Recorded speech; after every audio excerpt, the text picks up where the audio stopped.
Hey, thanks for listening to Look Both Ways with David and Wes. I'm Wes, and today David and I will be talking rural transportation. We have Iowa trying to make it illegal to bicycle on most of the roads, and David finally says some good things about AVs and how much more they can help in a rural setting than maybe even in an urban one. And I talk about my love of rural urbanism. If you don't know what I mean, hang tight. If you like the pod, share it with a friend, and if you really like the pod, maybe share it with an enemy that's kind of getting in your way of making your streets better. Also, be sure to send us your questions for the next mailbag episode coming in a couple weeks. Now, on with the show.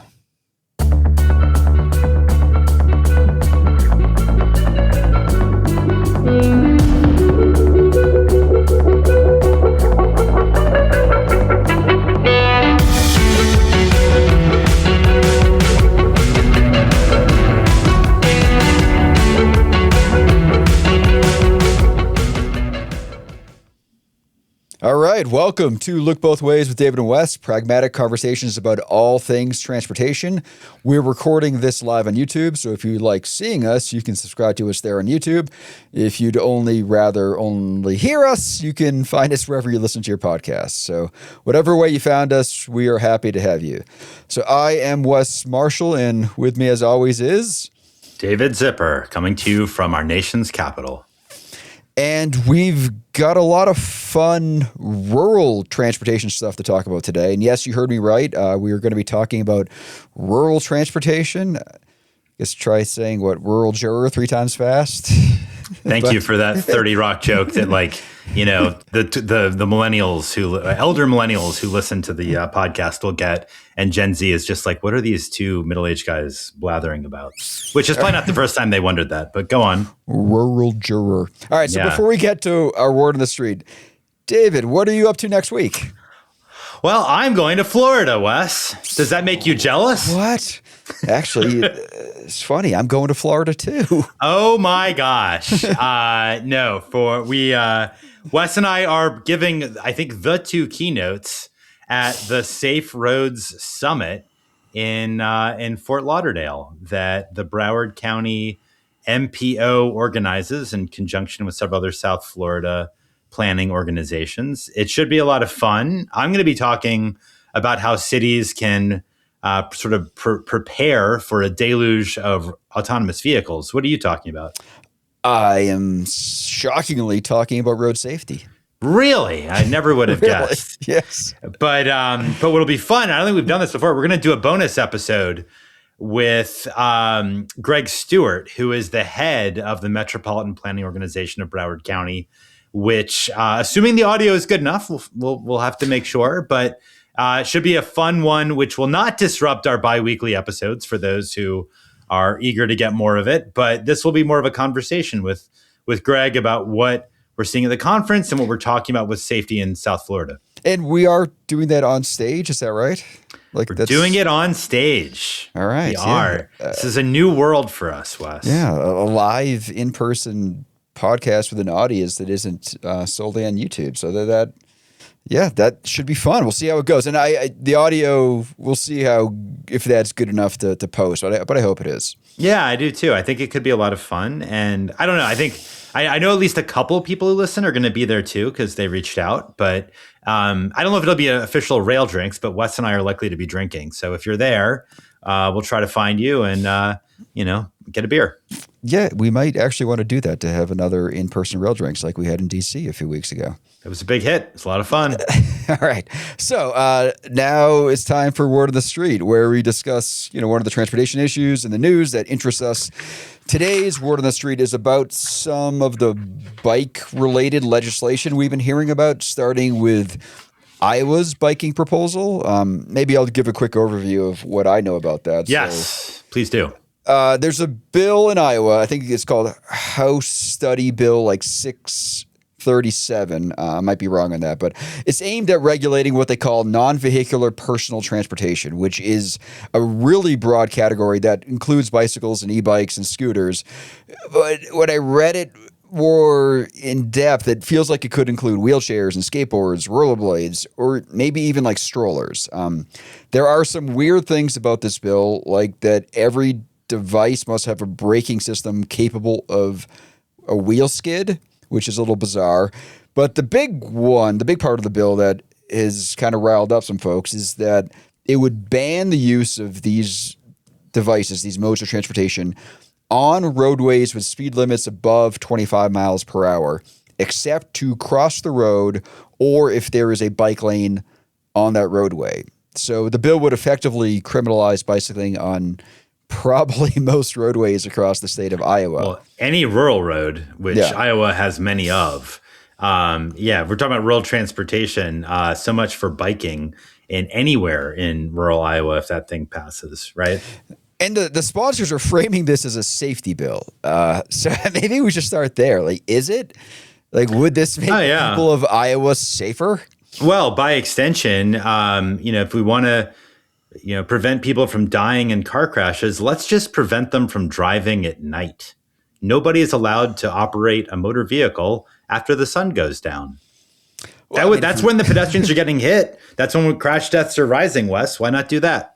Yeah, same logic. I mean, if you want to take it a step further, ban it during the day too. Like, nobody can drive anywhere. Sure. Then our roads would be completely safe. No, obviously this is ludicrous, and I don't think it's necessarily a good idea for Iowa because Iowa actually has a lot of biking. They have a really popular statewide bike. Like, I don't know if it's a race or just a bike tour across the state that I know some folks have done.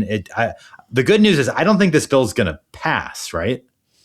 I don't know. I mean, so you do hear about some bills that have a long shot at passing, but this, it probably won't. I'd be surprised if it did. But I mean, it's obviously not the only kind of bike lash type bill that we're seeing around the country. That's right. And I saw some commentary saying that there was a senior leader. Iowa's a Republican state right now, by and large, and the legislative leader was saying like this bill had some work to be done, which seemed to be code for it's not passing.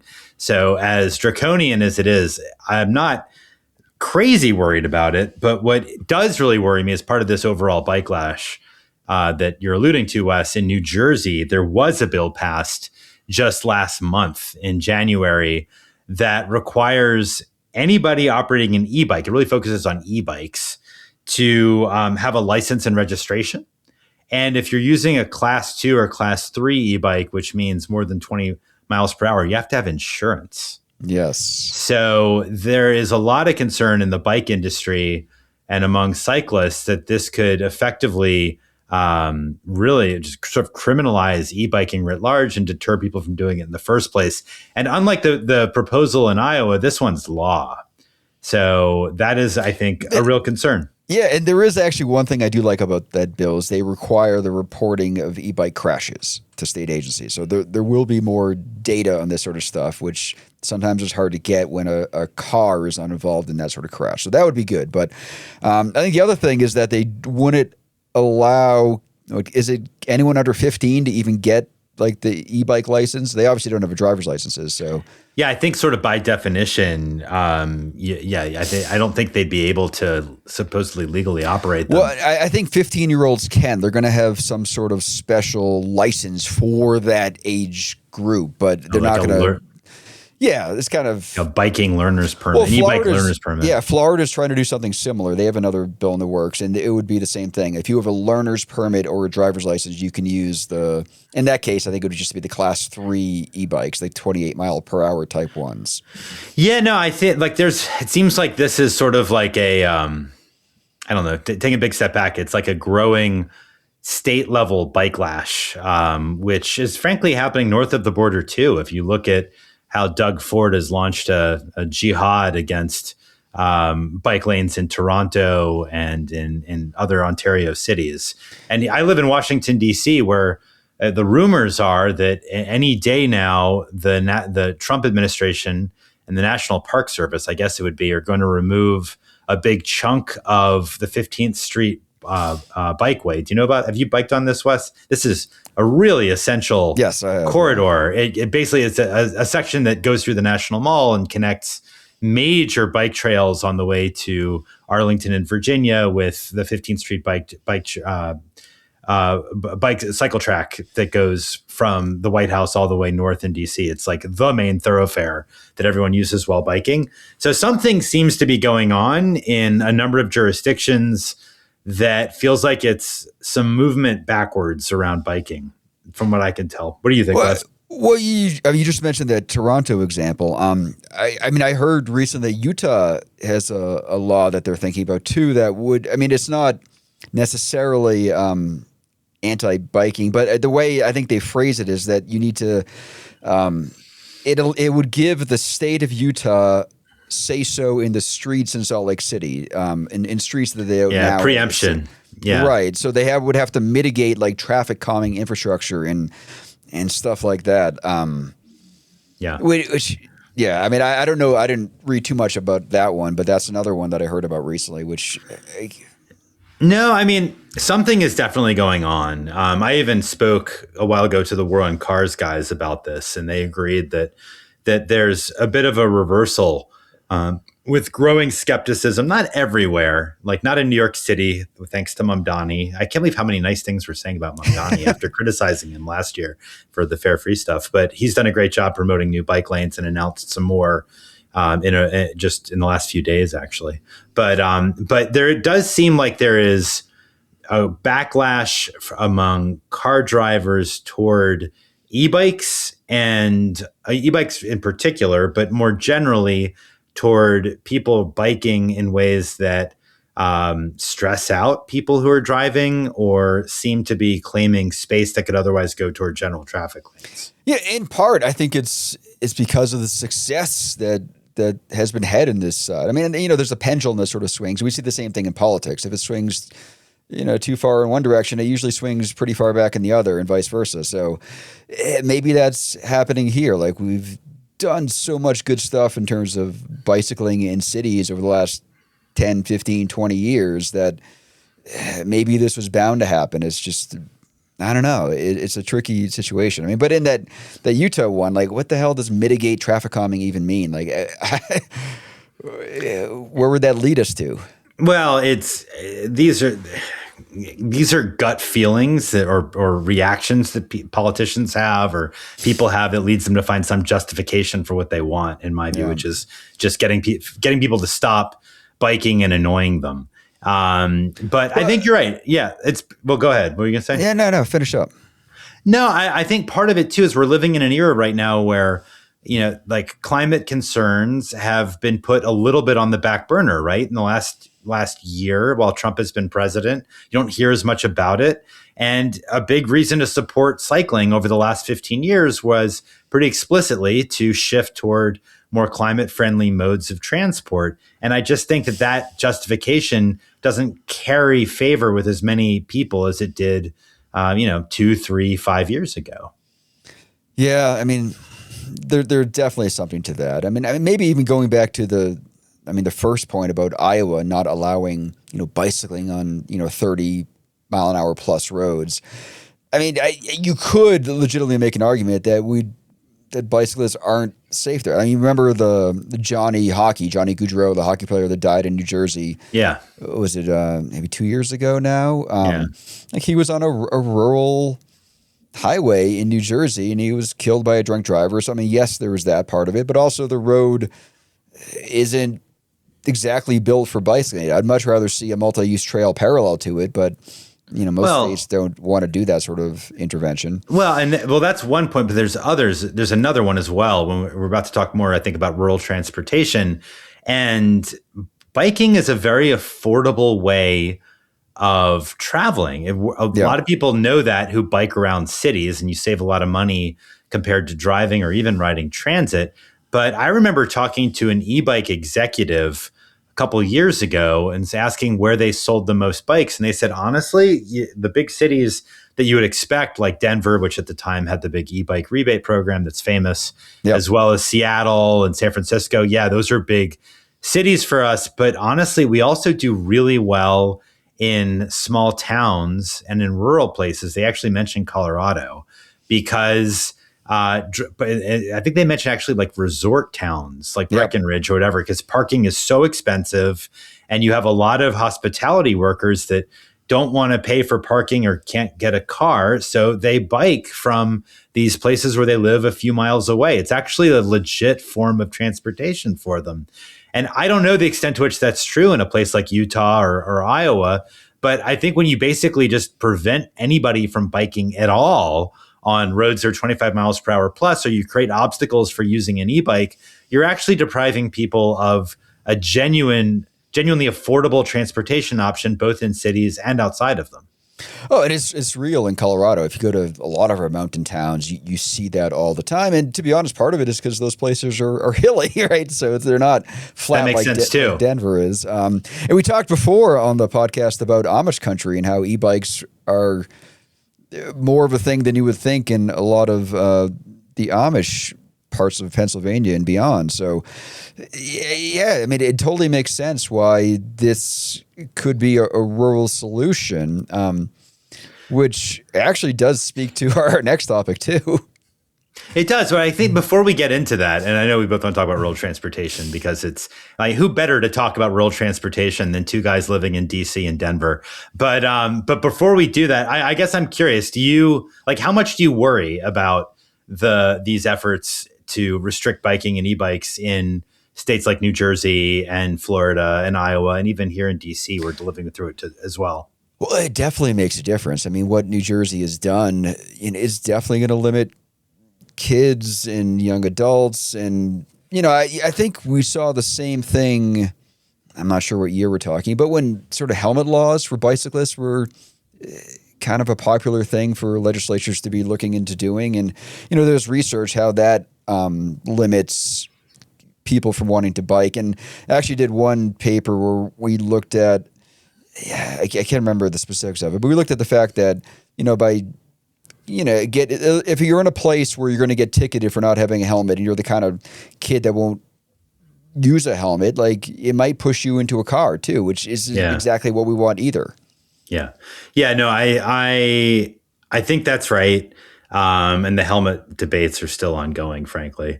I hear them all the time. There's been some research about them I was just looking at. But I don't know. I think, it's interesting. There's a big bike boom in the early 70s around like the Earth Day and the big climate movement in the early 70s. And then it kind of dissipated. And there's a question of like, is the bike boom of the COVID era going to dissipate as well? Even the bike boom of the last 15 years to a degree. And I personally feel relatively optimistic because I think that bike share creates a baseline demand for people to bike, at least in cities, that's not going anywhere. I think e-bikes are just too useful to too many people to go away. I actually wrote an article about a month and a half ago in City Lab arguing that e-bikes are going to endure, even though some companies have gone bankrupt, like Rad Power. I am, and I also just think we've lost a couple bike lanes in DC, but I just can't conceive of removing even 10% of what's been built in the last 15 years. We've come too far. Biking is too entrenched in the transportation network. I hope I'm not naive. No, but I mean, to be honest, there's also a big difference between what is the law and what is reality. I mean, we know that with driving. I mean, what the speed limit is and what people drive is different. We see the same thing, a lot of the trails around Denver. I think the speed limit is 15 miles per hour for bikes on those trails. And, by no means are people sticking to that. So I don't know. I mean, I think it could be also a thing that ends up being enforced not exactly fairly across the spectrum of folks. Well, that's a whole other issue. Like we think of the prototypical cyclist being a mammal, middle-aged man in Lycra. But as I'm sure you're well aware, the data shows that those who are more likely to bike tend to be minorities. They tend to be lower income. Native Americans bike a whole lot, and they're also more likely to get killed and in a crash. I mean, and if these laws become a way of sort of pretextual ways of arresting them or pulling them over, that's really, really bad, and that's something that I think should be taken seriously. Right, and that's why a lot of cities just got rid of their jaywalking laws. And this reminds me of back when I was doing the scofflaw bicycling research, so this would have been like 2015, 16, 17 or in there. I thought it would be a good story if I got a ticket on my bike for doing something. So I would blow through stop signs. I would, this is before now Denver has the Idaho stop law here, so it'd be harder to get a ticket. So, but I was trying to do things. And one time I did it right in front of a police officer, and they still didn't give me a ticket. I mean, yes, there's some white guy privilege to that maybe somebody else would have gotten a ticket, but it was hard. Like they have You never got a ticket. You never got to get a ticket. I was like, what is the secret, Wes? How do you get a ticket as a white guy? I was trying hard and I could not get one. Like I thought, if I give a presentation on this topic, like showing that ticket and telling the story might be a good way to kind of talk about it, but I couldn't make it happen. Well, I mean, to be honest, the fact that you didn't get the ticket is a story in and of itself, because if you were a black person or a Latino person, we'd have a different conversation, right? Probably. Yeah. Yeah. Should we now actually go back to what I distracted us from talking about? Yeah. So now it's time for Roundabout, and this is where we each bring a topic to the table. David, you get to go first this week. Yeah. So we do want to talk about rural transportation. And I've been thinking about this a lot. I wrote a story that I'll get into a little bit later about it. But I don't know if I can't remember if I've talked about this much on the podcast before. Although I live in DC, my wife and I spend a good bit of time in West Virginia in the countryside, in a holler. You know what a holler is, Wes? I do not. You know what a holler is? I do know. I know what West Virginia is. Mazel tov. I'm a little disappointed, Wes. So a holler is like the sort of like hollow space and like a valley between to West Virginia mountains or hills. And we have a place we go to there that's in a holler, gets terrible Wi-Fi and is very beautiful. I'll tell you, it's a true story. Like a couple times, we've been out there a couple days and we're like, oh, we should go and get drinks in town and have dinner. And we realized we really can't because the town is, 8 miles away. And we're not going to drink and drive. So somebody would have to be a designated driver, which isn't that much fun for us. And there's certainly no trans. I've never seen a bus in this part of West Virginia. There's certainly no bike lanes. I promise you that. And there's certainly no sidewalk if somebody actually wanted to walk 8 miles. So we end up just not going. And there's no taxi or ride hail because these distances are pretty lengthy and it would be pretty expensive to get a ride. And then there's, of course, the deadheading or the inefficiency of that driver having to go pick up the next person who's someplace else entirely. I was told there's one Uber driver in the entire county of West Virginia where we hang out, believe it or not. And you have to arrange with him like a week in advance. I don't know how that works, but whatever. That's just what a friendly neighbor told me. That's funny. I wonder if he's actually on Uber. That's the new phrase they use for like a taxi driver. Yeah, who knows? But I mean, look, we're in a privileged position, my wife and I. But if you actually live in rural America, it's a really serious problem, transportation there, because there's 4.3 million people, according to data I've seen, in rural America who don't have cars. And then you're really screwed because you have no way to get around. Even if you do have a car, you're putting a ton of miles on it. It's expensive. If it breaks down, there's not that many mechanics, and how you get around without that car while it's being serviced is really hard. And there's research showing that those who don't have cars in rural America are much more likely to miss doctor's appointments or other sorts of outings than if they were in a city. So it's a serious problem. And you and I, Wes, on this podcast, we talk mostly about urban transportation issues. And I know that we both care about that a lot, but I think it's important that we address or acknowledge that some of the deepest challenges in the United States around transportation really are in the countryside. Yeah. I mean, in Denver, I have a half dozen modal options for whatever trip I'm thinking of taking. But in a lot of rural places, you either drive or you don't go.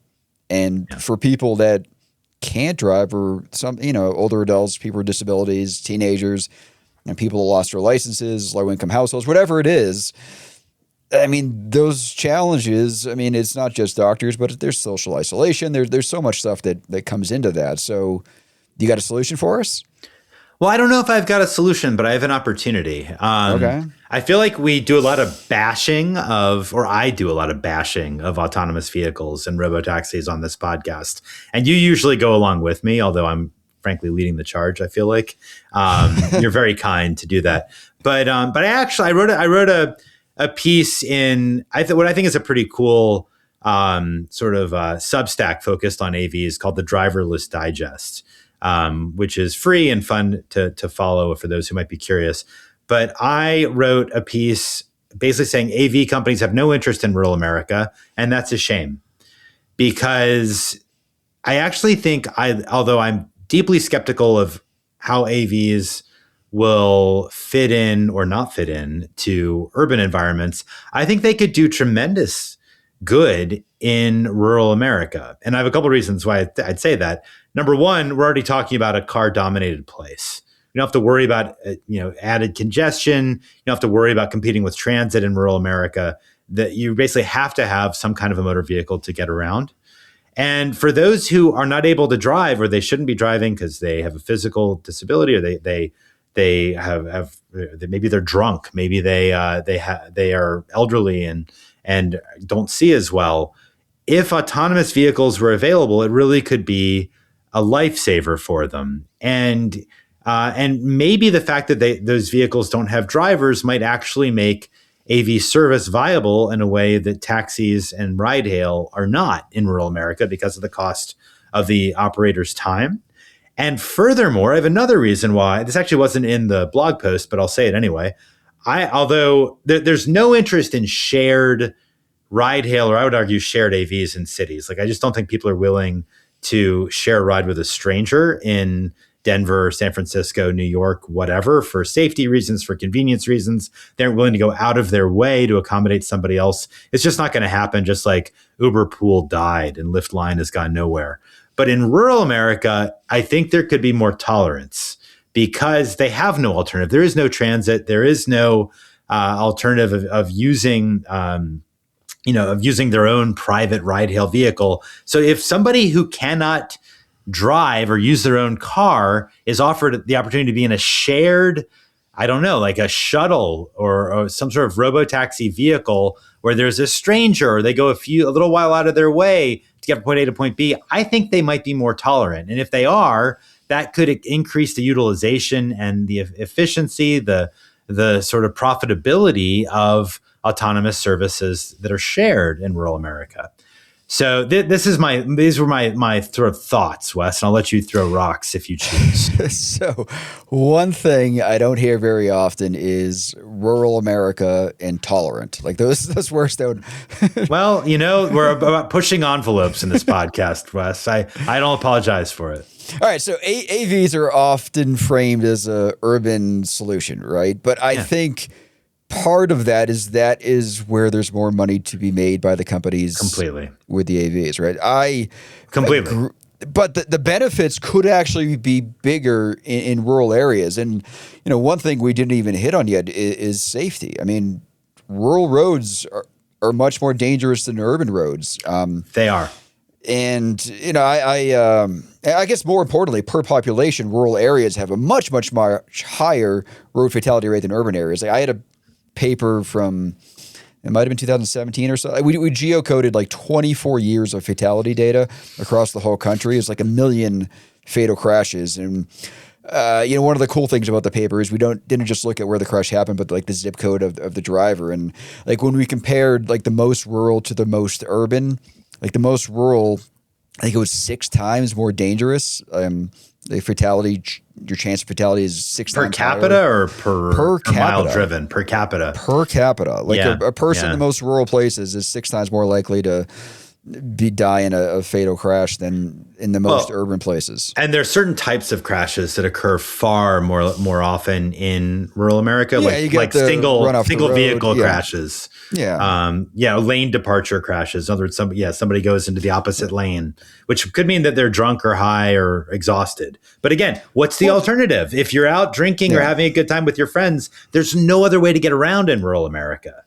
Right. Right. And we put bars out in the middle of nowhere with a big parking lot, and, people go to those bars, and I'm guessing they don't all have a designated driver with them. So, there's higher speeds, there's less lighting. There's so much stuff. And I think one of the underlooked issues is the emergency response times there. Like that's a good point. Yeah. Not having whatever the trauma level 1 hospital anywhere near you. One time I did some sort of back of the envelope calculations. There was I can't remember who wrote this paper. There's an interesting paper kind of looking at gun safety and how a lot of the benefits. Like we think we have sort of better gun safety, but actually it was the health. It was like the level 1 trauma centers that were saving a lot more people than we used to. And if you do the same numbers for transportation, you see the same trends. Like anywhere we think we're safer, like per mile or however we might measure it, you could actually attribute all of the gains we've made to the hospitals and emergency response and all that sort of stuff that we kind of take for granted. But if you take those into account, we actually look worse off than we do in terms of safety. And this is particularly an issue in rural areas. So, fixing that problem to some extent could have major, major safety benefits. That's right. Yeah, so I think you think about the potential safety benefits of rural AVs. You think about the mobility benefits. Like these are really substantial, and you have far fewer downsides compared to urban deployments of AVs, which we've talked about on the podcast many times before. Well, the operational environment is way simpler. Like for a company doing this, there's not as much to deal with. I don't know about that entirely, because there are technical challenges. Like you don't get good cell reception in much of rural America, and you actually have to map out far more miles per capita than you would in an urban environment. But the intersections are simpler. There's fewer pedestrians. There's fewer cyclists. You're not going to have double park vehicles. There are, but you might have a moose. You want to have a moose in San Francisco, Wes. You might have a moose in rural Maine. A LiDAR could pick up a moose. That's true. No, it's true. But there are genuine, especially the lack of cell coverage is a serious limitation. Well, those same companies keep telling us that they don't need cell coverage. I know we talked about this last time. Well, but they have to map exhaustively. Yeah, they're actually, it's cool. There's a couple schools like Wisconsin and Oklahoma. I think University of Iowa too, maybe, is doing some serious research into rural AV deployments. And this goes back to a point you made earlier, which is exactly right, that the energy and thought process and development of rural AV use cases, and there is actually a deployment that's still happening in, I think it's called Grand Rapids, Minnesota, this town with May Mobility offering a little bit of service there through the Minnesota Department of Transportation. But this is all government subsidized, taking place in higher ed, because while Waymo and Tesla, their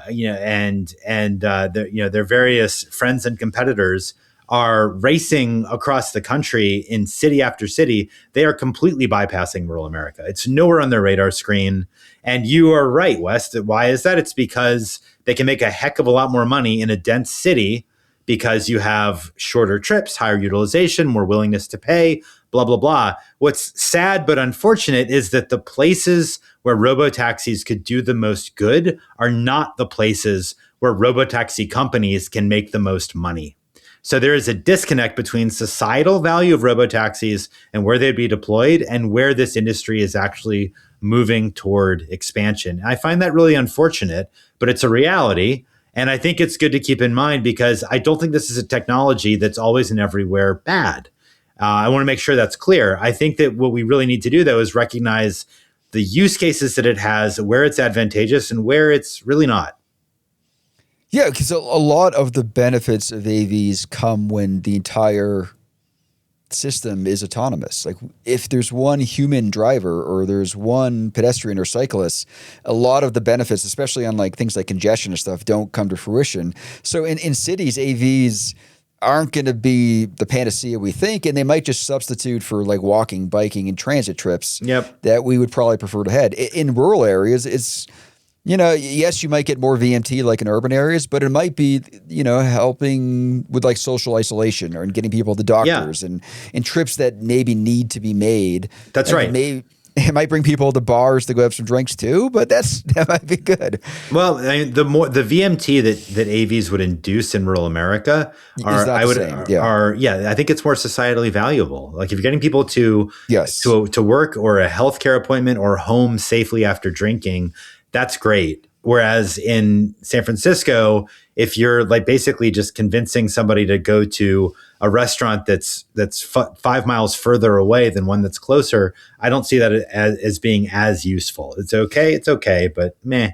Yeah, when I hear people talk about switching from the gas tax to like the VMT kind of tax, my first thought is like all VMT is not created equal. Like a mile here has a much bigger externality than like a mile in the middle of nowhere. Like, so how do we treat these things differently? I mean, and in this case, more mileage in some of those more rural places, like you're right, it's not as bad. No, and you don't have to worry about congestion almost ever in rural America. Like there's a lot of potential upside. So I mean, I don't think anybody from Waymo is going to necessarily care that we're saying this, but the reality is they would be doing the world a lot of good if they would invest some of their billions of dollars in investment capital. They just closed another round in considering rural deployments instead of just clamoring to deploy in DC, Boston, New York, Miami, these dense cities that frankly, it's not clear they really need them and the risks are real.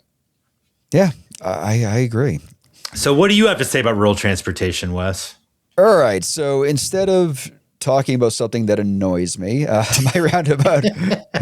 I feel attacked. Should I feel attacked? That's what I usually do. Like my topics are usually just something that annoys me. So I thought. Sorry, it's not about me. I just assumed it was about me. Sorry, Wes. Back to you. No, I wanted to talk about something that I actually kind of love, and that is rural urbanism. So. Okay. When I talk about rural urbanism, I guess let me start with this. Like my definition of the word urban really has little to do with like density or skyscrapers or, whatever comes to mind when you often think of the word urban. Like urban doesn't even necessarily mean cities. To me, like urbanism is more about a place is built, how a place is built and how that place works, whether you can walk to get what you need, whether buildings shape the street. You can bump into people as you go about your day. And to be honest, like some of my favorite examples of what I would consider to be urbanism aren't in cities or major cities. Like they're in those tiny downtown villages, like in the middle of nowhere, that kind of look like they could be in a Norman Rockwell painting. Like what? Can you give a couple examples? Like what little towns do you really enjoy? In New England, there's hundreds of them. I mean, Brattleboro, Vermont is one of the cities I did in sort of my first research paper, and like Northampton, Massachusetts. And there's a lot of even smaller ones than those. Those are actually some of the bigger ones. But most of them, they have a few blocks of Main Street. But then you can think of all the land uses that are right there: hardware stores, cafes, ice cream shops, post office, barbershop. Like everything is close together. And these are streets that feel like they have been there long before traffic engineers ever existed. And I'm guessing there are maybe some of these places down where you're in West Virginia. Like, without question. Yeah. Oh, absolutely. I remember you saw the penny farthing at that antique shop. Yeah, I did. That was in Martinsburg, West Virginia. In fact, actually, we went back to Martinsburg a couple of weeks ago. We went to that antique store. They still have the penny farthing. They still won't sell it to me. Bastards.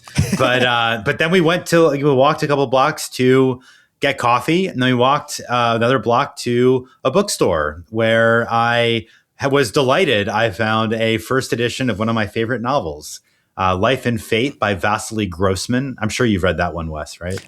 I have not read that one. It's about the battle. It's about Stalingrad. It's an epic Russian novel. I was so excited to find it for a deal. Anyway, my point is, I did take a Russian history class, but we did not read that book. All right, you talk about Back to the Future. I want to talk about my weird Russian literature that I enjoy. But you're exactly right. Like there are these places that were built.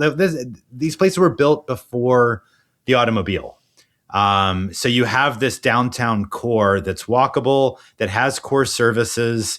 I think of other places like this, like Silva, North Carolina, one of my favorite towns ever, which also is great for book shopping for those who are interested in bookstores.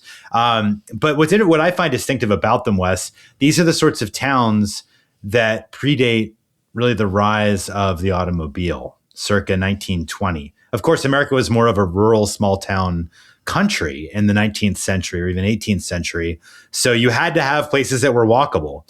And if those bones remain, you end up with a really great place. Like, I don't know how many walkable towns like this I've been to or could think of in a place like Arizona or in South Florida, for that matter, which tend to be full of places that really have evolved post World War II.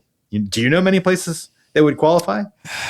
So in Colorado, a lot of the mountain towns definitely qualify. But they're old, right? Aren't they? Don't they predate the I mean, I World War guess II? most of these probably go back to the gold rush, so that would definitely be prior to Well, there you go. automobiles and traffic engineers. Like I was in Uray last year, which is this amazing, almost Swiss-like town that is 5 hours from here. But there's a lot of other ones all around the place. But is it that simple? Is like that they just happen to come to be before traffic engineers, before cars existed? Like, I mean, good urbanism doesn't go well with the automobile, Wes. You know that. I feel like, yes, we forgot how to build these places to some extent, but we should be able to. I guess the hate part of this, like the thing that does annoy me is some of the small towns seem to get this wrong. Like the buildings may look the part, but the transportation part of the equation isn't working. Like when this happened, it's easy to assume that the town messed it up at some point along the lines, but more often than not, it's really not their fault. Like their main street is a state highway. Yeah. Controlled by the state DOT, whose priority is about moving cars through that place as opposed to treating it like a place in itself. Well, that's just like many cities, blew up buildings and shrunk sidewalks, destroyed parks, widened streets to accommodate cars in the 1920s, 1930s, 1940s. Like small towns did it too. And you're right, state DOTs were largely responsible for a lot of it. So you're right. You end up with some small towns, just like cities, that are carved out and are not walkable or not pleasant for that reason. And then you get like weird offshoots. Like, have you ever heard of Morristown, Tennessee, Wes? Do you ever heard of this place? Is there a college there? No, there not to my knowledge. But okay. It's like 25,000 people. I've been there. I dragged my suffering spouse there once because you may have heard of it in it's a town that was depopulating because of suburbanization like everybody else in Appalachian, Tennessee. And in the mid 1960s, the leaders of the town thought they'd figured out how to save it, which was to build a second story of sidewalks throughout downtown. What? Yeah, sidewalks that are raised. So you have 2 levels of sidewalks. You have double the storefront, Wes, double the pleasure. And you can still go there. I wrote a story about this in City Lab like 2 years ago. That you can walk around these elevated sidewalks that are crazy.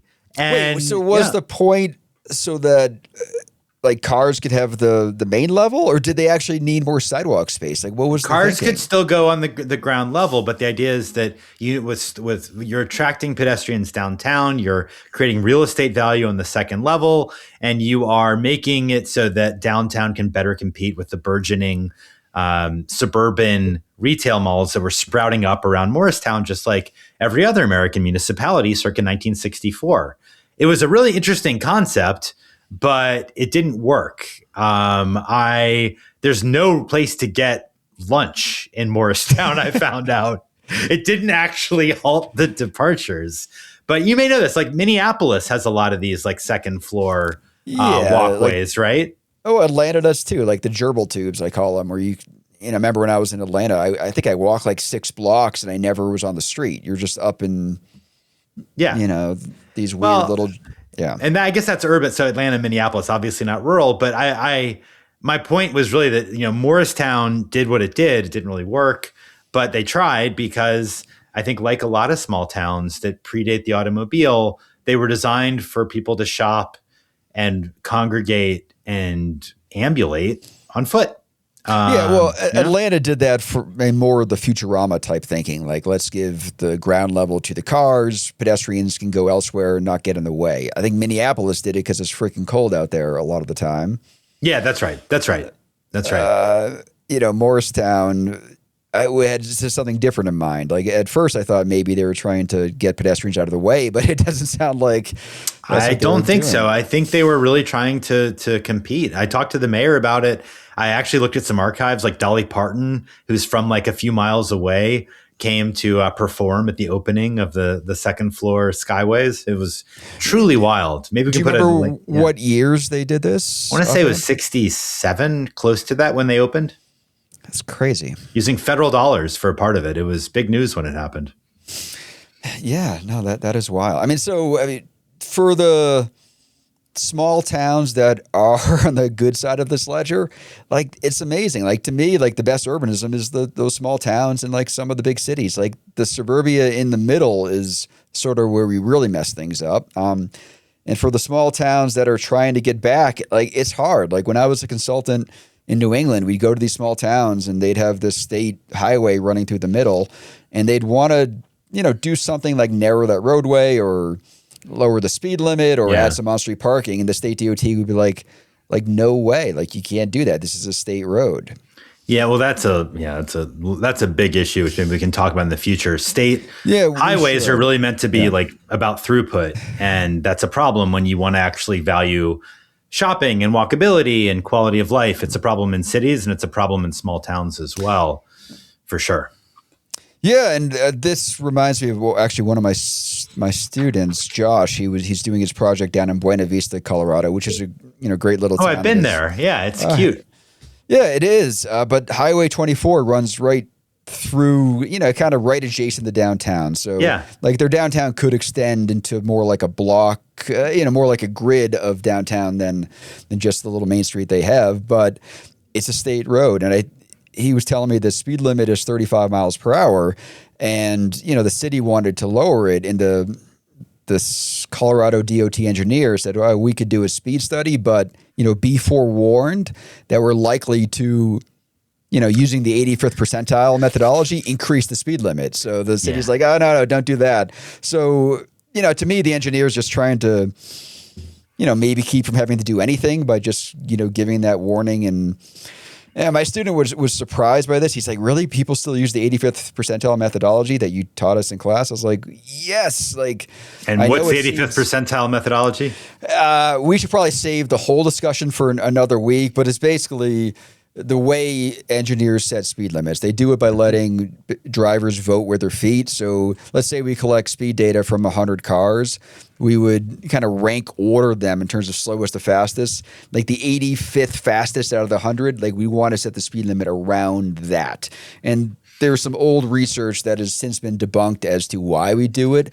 But engineers still do that. So if they feel like they have a speeding problem, instead of lowering the speed limit, the thinking was they might raise the speed limit to fix the speeding problem, which is ass backwards. But that is what Buena Vista is dealing with. Like we can't make our main street, our downtown any better because the state highway engineer is telling us like if we try to, they're actually going to go the opposite way and increase the speed limit, which is going the wrong direction. And a lot of cities have moved away from the 85th percentile methodology with good reason because it's not proven to lead to anything that's any safer. It actually proves the opposite. But yeah, we can do better. Well, it was also I've actually looked at there was a historian who looked at the origins of the 85th percentile rule, and it was developed, I believe, in the 30s as a framework for setting speed limits on rural roads, not in towns, not in cities, but engineers just sort of latched on it and applied it in a uniform way. And of course, it doesn't take into account any desire other than flow of traffic, which, in a city or a town, you might value, for instance, having a nice time outside and wanting to eat on a porch or on a front stoop, or you might value not being killed if a car hits you. That's just not something that was ever considered with a simple rubric like that. Wait, are you saying that streets are for things other than just cars? Well, that's I know it's pretty out there, but somebody has to say it. I don't know about you, but I could use a drink. All right. Let's do that. So, rail drinks. We end each episode with a toast, and we call this segment Rail Drinks. What are you drinking tonight, my friend? I don't know if I've already had this before. I'm not going to lie. I realized I should have probably checked beforehand, but I felt like I was in the mood, so I'm going to do it. I'm drinking Bekarovka. Does this look familiar to you? It does not. Good. Then maybe I haven't done it before. Bekarovka. So I studied abroad in Prague. Did you know that? Yes, I did know that. All right, good. Well, maybe some of the listeners didn't, so now they know. I love Prague. I love the Czech Republic. I speak like 6 words of Czech. And Bekarovka is like this herbal liqueur that is an acquired taste, but I've acquired it and I like it. And you can now get it in America from time to time. and it's the color of urine, but it tastes much better. So that's what I'm going to be drinking. Not that I know what urine tastes like, just to be clear. This is not something I'm familiar with. Anyway, over to you, Wes. Please save me. All right, so I was really trying to procure myself like a 40 ounce of like Old English or St. Ives or Colt 45. You want to class it up. Yeah, nice. And honestly, I could not find one. I went to like 3 places. Why did you want a 40? I thought it would be a little bit funny to get like a old school 40 ounce like we used to drink back in college. So, are you going through a midlife crisis? You're a little old to go through a midlife crisis. I don't know if they. I assume they still make them, but I found the best they could in this front. It's a Mexican beer called Victoria, and it's only 32 ounces. It's this big old. Is that a growler? No, it's like a 40, but a little bit smaller. It's the best they could do. It looks. It's a big boy. It's definitely a big boy. That's nice. I don't have high hopes for it, but it's the best I could do in terms of getting the 40. So cheers. Cheers. Thank you for the story in the background. It tastes like a Corona, to be honest. Or I think I came out ahead. I actually like what I'm drinking. The Bekarovka is delicious. Anyway, sorry. Carry on. So I will see you in person next week. Yeah. See you in Florida. Yeah, that'll be fun. When will we be back here? We are going to be back for a regularly scheduled program in 2 weeks. So Tuesday, March 3rd at 6 p.m. Eastern. And we may offer a bonus episode from Broward County, Florida before then, TBD. But I think the next episode is going to be a mailbag episode, right? We're going to be taking questions from the audience. All in mailbag. So send us all questions. In mailbag. Yes. No, sorry, we're just repeating we're just interrupting each other nonstop. We're going to dive deep into that mailbag. Lookbothwayspod@gmail.com. Again, lookbothwayspod@gmail.com. Thank you to those who've been submitting questions over the last few weeks. We do look at every message. We can't reply to everyone, but we do read them. We have a long list of great questions, and we're eager to get more. Send them on in.